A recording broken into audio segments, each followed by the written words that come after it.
자, 안녕하세요, 에이트입니다. 여러분, 최근에 갤럭시 원 UI 5.0 정식 업데이트가 배포되었습니다. 사실 10월에 S22 시리즈를 시작으로 지금 11월 촬영 기준으로는 S21 시리즈 그리고 폴드 4, 플립 4까지 업데이트를 할 수 있는 걸로 나와 있는데요. 다른 기종들도 이제 순차적으로 업데이트가 될 텐데 제가 사용을 해보니까 와, 진짜 디테일한 부분에서 많이 바뀌었더라고요. 그래서 어떤 점들이 달라졌고 어떤 점들이 좋아졌는지, 그리고 어떻게 설정해야 조금 더 유용하게 사용할 수 있을지 알려드리도록 하겠습니다. 바로 갈게요.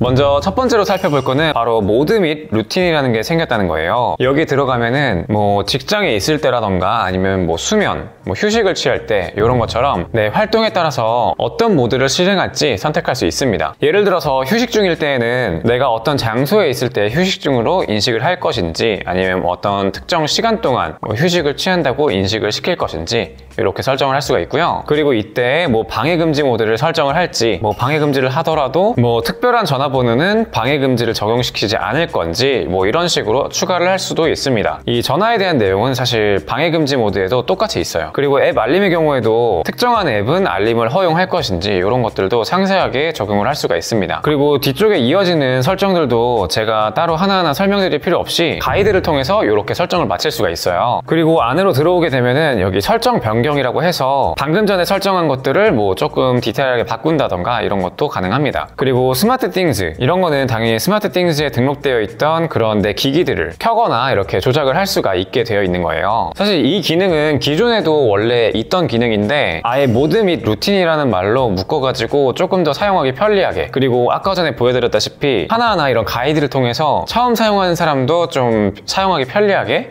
되어 있었습니다. 그리고 여기서 조금 재밌던 게 있는데 요 수면 모드, 요거는 좀 어디서 본 것 같지 않나요? 네, 맞습니다. 아이폰에 있는 기능이죠. 요거는 참고로 이 모드 및 루틴뿐만 아니라 여기 시계 앱에서도 설정을 할 수가 있어요. 딱 이게 정확히 아이폰에 있던 기능이죠. 그래서 요 기능을 통해서 내가 평소에 잠자는 시간 이런 것들을 이렇게 관리를 하고 이 수면 스케줄에 따라서 핸드폰을 미리 어떠한 특정한 모드로 바꿔놓는 것, 이런 것들을 가능하게 해줍니다. 참고로 이 수면 설정의 경우에는 단순히 시간만으로 설정할 수 있는 게 아니라 이렇게 취침 중을 감지할 수도 있어요. 이거는 워치를 착용하고 있다면 워치를 통해서 취침 중인지 감지를 하고요. 아니라면은 이 핸드폰으로 취침을 감지합니다. 그리고 두 번째로 달라진 점은 바로 알림 기능이 좀 더 강화되었다는 거예요. 알림에 들어가서 고급 설정, 그리고 알림 기록에 들어가면은 그 최근에 이런 메시지가 뭐가 왔었는지 이런 것들을 확인을 할 수가 있습니다. 그래서 지금 뭐 휴식 사용 중이다, 이러한 시스템에 대한 것도 전부 다 알림이 기록이 남네요. 요거는 마치 굿락에 있는 노티스타랑 같은 기록이죠. 그런데 굿락에 있는 노티스타의 경우에는 예를 들어서 카카오톡처럼 어떤 알림이 왔는지 외부 앱을 통해서 오는 내용들을 볼 수 있었다면은 이 알림 기록을 통해서는 이런 시스템에 대한 것도 볼 수가 있습니다. 방금 전에 아빠한테서 통화가 왔는데 뭐 누구한테서 통화가 온 건지 이런 건 안 나오네요. 그리고 알림에서 조금 더 강화된 기능이 몇 가지가 더 있었는데요. 이거 언제부턴가 사라졌었던 것 같은데 다시 알림 버튼이 나왔습니다. 이 버튼은 예를 들어서 이렇게 꾹 누르고 있으면은 원래 기존에는 뭐 몇 분 후에 다시 알림을 할지 이런 거를 확인할 수가 있었는데 없어졌었죠. 근데 이 설정을 다시 켜가지고 오른쪽 아래쪽에 이 벨 버튼을 통해서 뭐 1시간 후에 다시 알려줘라, 이런 거를 설정할 수가 있어요. 이 알림창은 깔끔하게 유지하고 싶은데 잊지 말아야 할 알림이 있다면은 그때 사용하시면 굉장히 좋은 기능입니다.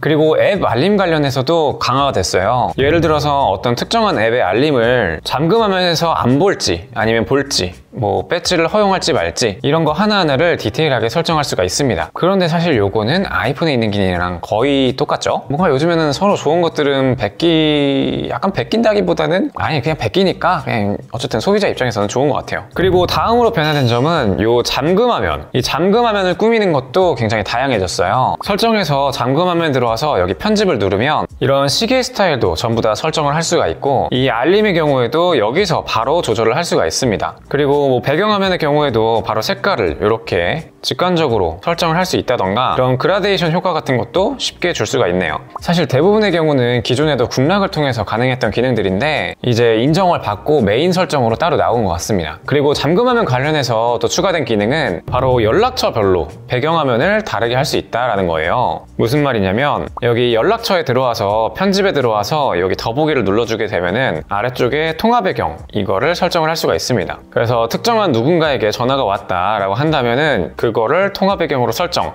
하면은 전화번호나 이름을 보지 않아도 색깔만으로도 쉽게 구분을 할 수가 있겠죠. 이건 마찬가지로 아래 상세 설정에서 벨소리도 따로 이렇게 지정을 할 수가 있고요. 이 진동 패턴도 따로 설정을 할 수가 있습니다. 굉장히 디테일하죠. 그리고 다음으로 또 추가된 기능은 바로 이렇게 두 손가락으로 쓸어 올려서 분할 화면을 쉽게 할 수 있다는 겁니다. 이건 사실 Z Flip 4나 폴드 4 유저들은 이미 사용하고 있던 기능일 텐데요. 이번 원UI 5.0을 통해서 전부 다 사용 가능하게 바뀌었습니다. 이 설정은 유용한 기능으로 와서 실험실, 그리고 밀어서 팝업으로 변경, 밀어서 분할 화면으로 변경, 요거를 선택해 주시면 되는데요. 밀어서 분할 화면의 경우에는 이 아래에 있는 홈바를 두 손가락으로 밀어 올리면은 곧바로 분할 화면을 지원할 수 있는 기능이에요. 그리고 팝업의 경우에는 양쪽에 있는 이 모서리를 이렇게 끌고 내려오면은 바로 팝업 화면으로 실행되는 그런 기능입니다. 사실 이런 멀티태스킹이 갤럭시의 굉장히 큰 장점인데 이런 장점을 잘 활용할 수 있는 기능인 것 같아요. 제발 이 실험실에서 끝나지 말고 완벽한 정식 기능으로 나왔으면 좋겠습니다. 그리고 다음으로는 여기 디지털 웰빙 및 자녀 보호 기능, 이것도 상당히 강화가 됐더라고요. 여기 들어오면은 목표 시간 설정, 이런 것들을 따로 설정을 해서 내가 하루에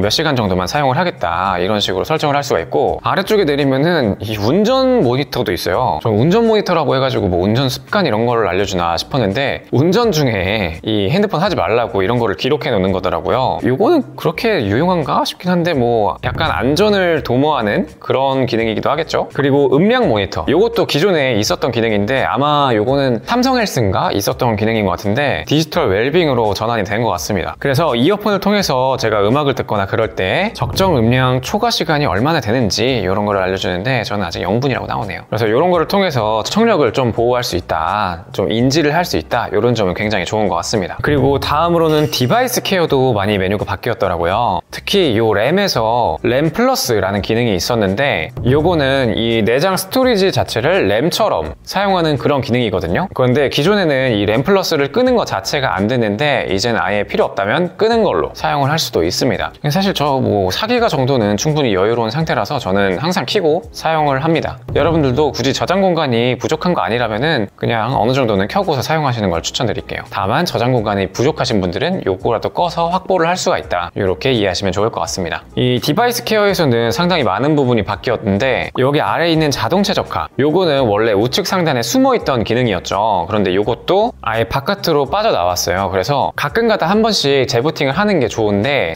필요시에 자동으로 재시작 요런 메뉴가 생겨서 일단 좋긴 한데 요 필요시라는 게 좀 굉장히 좀 애매한 말 같지 않아요? 뭔가 뭐 새벽 시간이다 뭐 이런 것도 아니고 그냥 필요시라고 되어 있어가지고 약간 좀 애매한데? 라는 생각이 들었습니다. 아마 뭐 예상으로는 대부분 뭐 새벽에 진행되지 않을까 싶은데 아무튼 그래요. 그리고 아래쪽에 이 경고 문구가 있는데 일부 앱에 알림이나 아니면 알람이 표시되지 않을 수 있습니다 라고 나오는데 예전에 갤럭시에서 한번 오류가 있었죠. 재부팅을 하고 나서는 갑자기 아침에 알람이 안 울리는 거예요. 그래서 요거 때문에 불편함을 겪었던 분들이 있는데 지금은 안 그러길 바라야 될 것 같아요. 사실 한 원UI 3인가 4인가 이상부터는 안 그랬던 것 같은데 이 메뉴 위치가 좀 바뀌면서 또 어떻게 됐을지는 좀 봐야죠. 그리고 아래쪽에 자가 진단이라는 메뉴도 새롭게 생겼어요. 요것도 사실은 삼성 멤버스에 있던 기능인데 이쪽 바깥으로 아예 빠졌네요. 그래서 뭐 한 번씩 눌러보면서 특히나 처음에 구매했을 때 아니면 중고로 제품을 구매했을 때 이런 거를 한번 사용해 보시면은 이 기기에 결함이 있는지 이런 거를 간단하게 체크해 볼 수 있을 것 같습니다. 그리고 요 아래쪽에 요 수리 모드라는 거는 전 처음 봤는데 요거 정말 좋은 것 같습니다. 사실 삼성을 사용하는 이유 중에서 이 AS도 있을 거예요. 저도 최근에 AS를 좀 몇 번 받으면서 야 확실히 좀 대기업은 대기업이다 약간 싶었는데 아무튼 그럴 때 핸드폰을 맡기면서 저 사람들 내 정보 다 볼 수 있을 텐데 이런 게 좀 찝찝했거든요. 그런데 이런 모드를 통해서 이 내 개인정보를 보호하면서 수리를 맡길 수 있다는 거, 이런 거 정말 너무 좋은 것 같습니다. 그래서 여러분들도 이 모드가 있다는 거 반드시 수리점 가기 전에 인지하시고 가시면 굉장히 좋을 것 같아요. 자, 그리고 다음으로는 이 통화에서 이 텍스트로 전화 받기라는 항목이 생겼습니다. 이거는 전화를 받을 때 내가 목소리로 받을 수 없는 상황이다, 근데 전화는 받아야 된다 싶을 때 나는 텍스트로 문자를 받고 상대방은 TTS를 통해서 전화로 목소리가 들리는 그런 통화를 할 수 있다는 거예요. 그래서 예를 들어서 보여드리면 건을 알려주시면 텍스트로 전달할게요. 여보세요? 여보세요, 지금 이게 뭐야? 뭐야, 왜 이렇게 잘 인식하냐? 씨, 뭐야? 생각보다 진짜 너무 잘 인식하는데? 지금 왼쪽에 있는 갤럭시는 오른쪽에 있는 아이폰에서 소리가 나는 거를 문자로 바로 바꿔서 보여주는 거예요. 너무 인식률이 좋은데? 그리고 반대로 갤럭시에서 보내고 싶다 할 때에는 답변을 직접 입력해서 보낼 수도 있고요. 그리고 여기 있는 급한 일인가요? 이런 거를 누르면은 급한 일로 전화하셨나요? 이쪽에서는 TTS로 목소리가 들어갑니다. 지금 전화를 받기 어려우니 나중에 전화 드릴게요. 야, 짱인데? 자, 그리고 다음으로는 위젯에서도 바뀐 점이 있어요. 이렇게 위젯 들어가가지고 어떤 위젯을 선택한다, 이렇게 추가를 한다 라고 치면은 여기까지는 별다른 이상한 게 없는데 꾹 누르고 있으면은 위젯 스택 만들기 라고 해서 여러 가지 위젯들을 한 곳에다가 이렇게 쌓아 놓을 수가 있습니다. 최대 위젯은 7개까지 이렇게 쌓을 수가 있고요. 이렇게 쌓았다면은 옆으로 넘기면서 내가 필요한 위젯을 바로바로 사용을 할 수가 있는 거예요. 위젯 스택을 쌓을 때는 이렇게 꾹 눌러서 직접 스택을 편집하거나 그럴 수도 있지만 크기가 같다면 이렇게 직접적으로 넣어줄 수도 있습니다. 반대로 말하면 크기가 다르다면 같이 겹칠 수가 없다는 거예요. 그리고 다음으로는 이 카메라에서 굉장히 좋은 기능들이 좀 들어갔는데 이 프로 모드에서 우측 상단에 히스토그램을 볼 수 있는 이런 UI가 추가가 되었어요. 거기다가 설정에서 이 워터마크 기능이 들어갔거든요. 여기에서 모델명 추가할 수 있고 언제 찍은 사진인지 날짜와 시간을 추가할 수가 있습니다. 기본 글꼴은 이렇게 3개를 제공을 하고 어디다가 표시를 할지 이렇게 선택을 할 수가 있는데 이거 모델명밖에 안 되나요? 할 수도 있어요. 근데 그런 게 아니고 여기다가 이름을 지어가지고 아무렇게나 여러분들이 원하는 이름으로 바꿔서 설정을 할 수도 있습니다. 이렇게 사진을 찍으면 내가 찍은 사진 하단에 이렇게 글씨가 새겨지게 돼요. 그래서 여행지 같은 데 갔을 때나 아니면 어떤 이 사진이 언제 찍혔는지 확실하게 공유를 하고 싶을 때 그럴 때 이 기능을 사용하면 좋을 것 같습니다. 저 개인적으로는 신제품 나왔을 때 이런 카메라 같은 거 사진을 여러 장 찍으면은 어떤 기준으로 찍었는지 이런 게 굉장히 헷갈릴 때가 있는데 이 기능을 사용하면은 그런 거 헷갈릴 필요 없이 굉장히 잘 관리를 할 수 있을 것 같습니다. 그런데 이거를 사용하면서 좀 아쉬웠던 점은 사진을 찍고 나서 나중에도 뭔가 옵션을 통해서 이 글씨를 지울 수 있었으면 좋겠다 싶은데 그렇진 않더라고요. 이것도 아예 이 사진의 일부로 그냥 여기 자체에 새겨지는 것 같습니다. 그래가지고 뭔가 기능적으로 이걸 분리시켜서 옵션을 껐다 켰다 할 수 있게 했으면 좋겠어요. 그리고 갤러리에서도 굉장히 많이 달라진 점이 있습니다. 특히 정말 저는 박수를 쳤던 게 이 내 첫 번째 앨범 탭에서 내가 원하는 것들만 볼 것인지 아니면은 모두 볼 것인지 이런 거를 따로 선택을 할 수가 있더라고요. 사실 이 갤럭시의 굉장히 큰 장점이 이 사진 앨범을 굉장히 깔끔하게 정리해서 볼 수 있다는 점인데 그 장점을 정말 잘 살린 것 같습니다. 그래서 모두 보기를 하면은 지금까지 쌓여있는 모든 앨범을 볼 수가 있고 여기 우측 상단에 점점점을 통해서 보고 싶은 앨범만 따로 이렇게 선택을 켜고 끌 수가 있습니다. 그리고 사진 앱에서 또 달라진 점이 하나가 있죠. 바로 글씨를 추출할 수 있다는 거예요. 이렇게 어떤 글씨가 있는 사진에서 이렇게 꾹 누르고 있으면은 해당 글자를 선택을 해줍니다. 자세히 보면은 로스코그라고 되어 있는데 요거를 복사해서 이렇게 바로 붙여넣기도 가능하죠. 그리고 사진 앱에서 정말 더 좋아진 기능이 있는데 바로 개인정보가 포함된 이런 사진을 공유하려고 한다면 밑에 이렇게 내 개인정보가 공유될 수 있습니다. 이렇게 알림이 나옵니다. 이 팝업은 조금 더 크게 나와도 더 좋을 것 같아요. 뭔가 이 사진을 인식을 해서 이거 신분증이구나 이렇게 파악을 하는 것 같은데 조금 내 개인정보를 그래도 인식하는 건가 싶어서 좀 찝찝하긴 하지만 그래도 뭔가 이 신분증 같은 거 이런 거를 보낼 때 한번 사고를 방지할 수는 있을 것 같아요. 그리고 베타에서는 멀티 사용자라는 기능이 있었는데 정식 버전에서는 없어진 것 같아요. 그리고 아이폰처럼 이 배터리의 수명을 알려줄 수 있는 그런 기능도 나온다고 들었었는데 그 기능도 따로 탑재는 되지 않은 것 같습니다. 자, 오늘은 이렇게 원UI 5.0 정식 업데이트 버전에서 어떤 점들이 좀 좋아졌고 어떻게 달라졌는지 이런 점들을 좀 살펴봤어요. 뭔가 전체적으로 돌아봤을 때 확실히 이제 요즘에는 아이폰이나 갤럭시 둘 다 할 거 없이 서로 좀 좋은 것들은 가져오고 있다, 약간 이런 생각이 좀 드는데 어찌됐든 소비자 입장에서는 양쪽에서 서로 이제 가져다 쓰고 있으니까 좋은 것 같습니다.